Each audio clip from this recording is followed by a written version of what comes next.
യേശുവെ പോലെ ആകുവാൻ. Be like Jesus. Weekly devotional തോട്ട്സിലേക്ക് സ്വാഗതം. ഒരിക്കലും രക്ഷപ്പെടാൻ കഴിയാത്ത വിധം കുരുക്കുകളിൽ അകപ്പെട്ടവരുണ്ട്. അവർ നിരാശരും ചൈതന്യമില്ലാത്തവരുമായി ജീവിതത്തെ അവജ്ഞയോടെ നോക്കിക്കാണുന്നവരാണ്. എന്നാൽ ഒരു ദൈവവിശ്വാസിയെ സംബന്ധിച്ചിടത്തോളം ഏത് കെട്ടും ഏത് പൂട്ടും പൊട്ടിക്കാൻ ദൈവം സർവശക്തനാണെന്നുള്ള വിശ്വാസമാണ് അവനെ മുന്നോട്ട് ഓരോ ദിവസവും നയിക്കുന്നത്. പ്രതികൂല സാഹചര്യങ്ങളെ അവൻ ഒരിക്കലും ഗണ്യമാക്കുന്നില്ല. അപ്പോസ്തല പ്രവൃത്തികൾ 12-ാം അധ്യായം 3 മുതൽ 19 വരെ വായിക്കുമ്പോൾ അപ്പോസ്തലനായ പത്രോസിനെ ഹെരോദാവ് കാരാഗൃഹത്തിൽ അടച്ചതായും പത്രോസിനെ ദൈവം അവിടെ നിന്ന് അത്ഭുതകരമായി വിടുവിച്ചതായും നമുക്ക് വായിക്കാം. യാക്കോബ് അപ്പോസ്തലനെ അവർ വാൾ കൊണ്ട് കൊന്നു. അത് യഹൂദന്മാർക്ക് പ്രസാദമായി എന്ന് കണ്ട് ഹെരോദാവ് പത്രോസിനെയും പിടിച്ചു.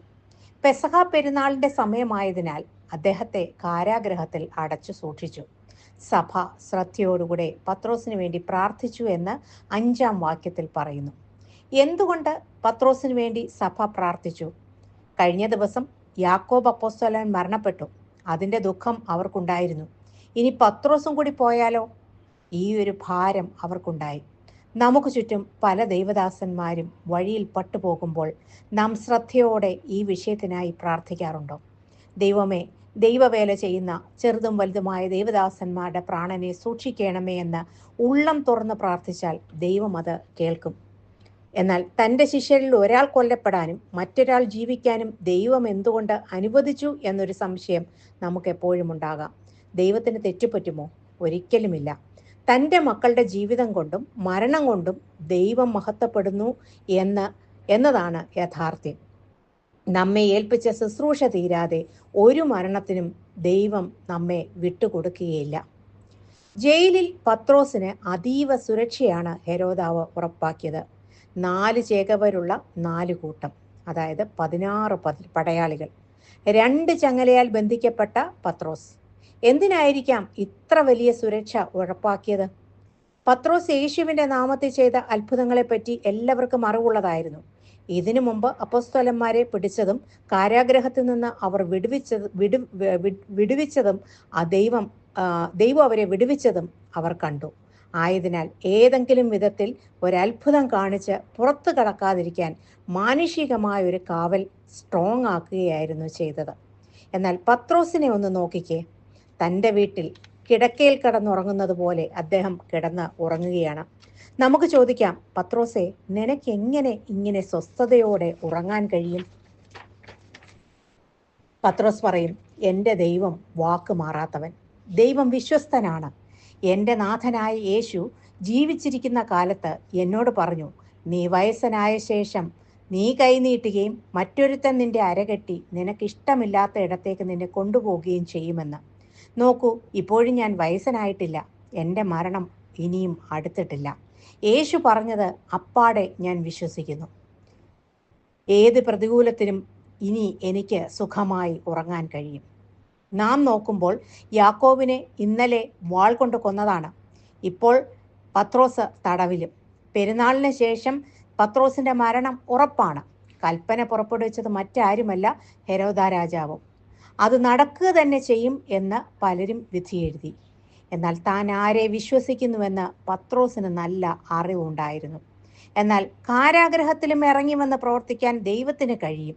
നമ്മുടെ ചിന്തകൾക്ക് മീതെ ദൈവത്തിൻ്റെ ചിന്ത ഉയർന്നിരിക്കുന്നു. തൻ്റെ പ്രാണനെ വിലയേറിയതായി പത്രോസ് എണ്ണിയില്ല. കാരണം തനിക്ക് വിലയേറിയത് യേശുക്രിസ്തുവാണ്. 3-ാം പ്രാവശ്യമാണ് താൻ തടവിലാകുന്നത്. 5-ാം അധ്യായത്തിൽ ദൂതൻ ഇറങ്ങി കാരാഗ്രഹ വാതിൽ തുറന്ന് പത്രോസിനെയും കൂട്ടരെയും വിടുവിച്ചു. ഇപ്പോൾ ഇതാ വീണ്ടും ദൈവദൂതൻ കാരാഗ്രഹത്തിൽ ഇറങ്ങി വന്നു. വിലാപ്പുറത്ത് തട്ടി പത്രോസിനെ ഉണർത്തി. ചങ്ങല അദ്ദേഹത്തിൻ്റെ കയ്യിൽ നിന്ന് വീണുപോയി. സന്ദേശവാഹകരായ ദൂതന്മാരെ നാം വേദപുസ്തകത്തിൽ വായിച്ചിട്ടുണ്ട്. എന്നാൽ ഇവിടെ വിടുവിക്കുന്ന ഒരു ദൂതനെ നമുക്ക് കാണാം. ദൂതൻ പത്രോസിനെ 1-ാം കാവലും 2-ാം കാവലും കടത്തി. 2 ചങ്ങല, അടുത്ത് കിടന്ന 2 പട്ടാളക്കാർ, 2 കാവൽ, മൊത്തം 16 പടയാളികളെ കടന്ന് അവർ പുറത്തിറങ്ങി. ദൈവം ഒരുവന് വേണ്ടി പ്രതിസന്ധികളിൽ ഇറങ്ങി വന്നാൽ ഒരു കാവലും ഒരു കാരാഗ്രഹവും ഒരു കാവൽക്കാരും പ്രതിബന്ധമായി നിൽക്കുകയില്ല. അടുത്ത വാതിൽ പട്ടണത്തിലെ ഇരുമ്പുവാതിലാണ്. ആ ഇരുമ്പുവാതിൽ പത്രോസിന് മുമ്പിൽ സ്വതവേ തുറന്നു. ഷോപ്പിംഗ് മാളുകളിൽ പോകുമ്പോൾ സെൻസർ ഡോർ നമുക്ക് മുന്നിൽ തുറക്കുന്നത് കണ്ടിട്ടില്ലേ? എന്നാൽ പട്ടണത്തിന്റെ ഇരുമ്പുവാതിൽ ഭീമാകാരമായതാണ്. ശക്തിയുള്ള അനേകം പുരുഷന്മാർ ചേർന്നാണ് അത് അടയ്ക്കുന്നതും തുറക്കുന്നതും. എന്നാൽ ദൈവ മനുഷ്യന്റെ മുമ്പിൽ ആ ഇരുമ്പുവാതിൽ സ്വതവേ തുറന്നു. ദൈവഹിതത്തെ ചെറുക്കുവാൻ ഒരു ഭൗതിക ശക്തിക്കും കഴിയുകയില്ല. ദൈവം സർവശക്തനാണ്. താൻ സ്വപ്നം കാണുകയാണ് എന്നാണ് പത്രോസ് ആദ്യം കരുതിയത്. എന്നാൽ സുബോധം വന്നപ്പോൾ യാഥാർത്ഥ്യം അദ്ദേഹം തിരിച്ചറിഞ്ഞു. താൻ സ്വതന്ത്രനായി എന്ന് ഗ്രഹിച്ചു. വിടുവിക്കപ്പെട്ട പത്രോസ് നേരെ പോയത് മറിയയുടെ വീട്ടിലേക്കാണ്. അവിടെ അനേകർ ഒരുമിച്ച് കൂടി പത്രോസിന് വേണ്ടി പ്രാർത്ഥിച്ചു കൊണ്ടിരിക്കുകയായിരുന്നു. മറിയ മർക്കോസിന്റെ അമ്മയായിരുന്നു. പീഠയുടെ നടുവിലും സ്വന്തം സഭയുടെ കൂടിവരവിന് വേണ്ടി തൻ്റെ ഭവനം വിട്ടുകൊടുത്ത ഒരു ധീര വനിത. അവളുടെ വീടിന്റെ വാതിലിൽ അവൻ മുട്ടി. രോധ എന്ന ബാല്യക്കാരി വിളി കേട്ട് അടുത്തു വന്നു. പത്രോസ് എന്ന് തിരിച്ചറിഞ്ഞു. സന്തോഷത്താൽ വാതിൽ തുറക്കാതെ അവൾ അകത്തേക്ക് ഓടി. പത്രോസ് വാതിൽ മുട്ടുന്നു എന്നറിയിച്ചു. ശ്രദ്ധയോടെ പത്രോസിന്റെ വിടുതലിന് വേണ്ടി പ്രാർത്ഥിച്ചു വന്ന സഭ അവളെ നോക്കി പറഞ്ഞു, നിനക്ക് ഭ്രാന്തുണ്ട്.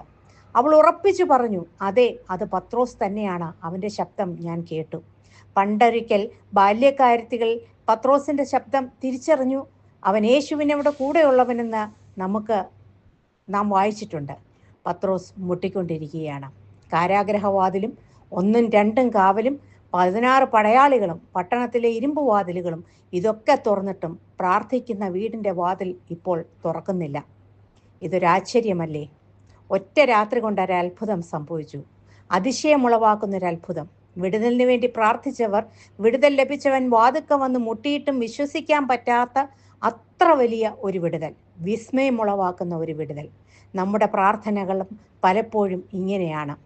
ആർക്കും വിശ്വസിക്കാൻ കഴിയാത്ത രീതിയിലായിരിക്കും ദൈവം നമ്മെ വിടുവിക്കുന്നത്. ഈ ആണ്ട് തീരുന്നതിന് മുമ്പ് തന്നെ അതുപോലെ ഒരിക്കലും നടക്കുകയില്ലെന്ന് പലരും നാം വിധിയെഴുതിയ വിഷയത്തിൻ്റെ ഉത്തരങ്ങൾ നമ്മുടെ വാതുക്കൽ വന്ന് മുട്ടി നമ്മെ വിസ്മയിപ്പിക്കുമെന്ന് വിശ്വസിക്കുക. ദൈവം എല്ലാവരെയും അനുഗ്രഹിക്കട്ടെ.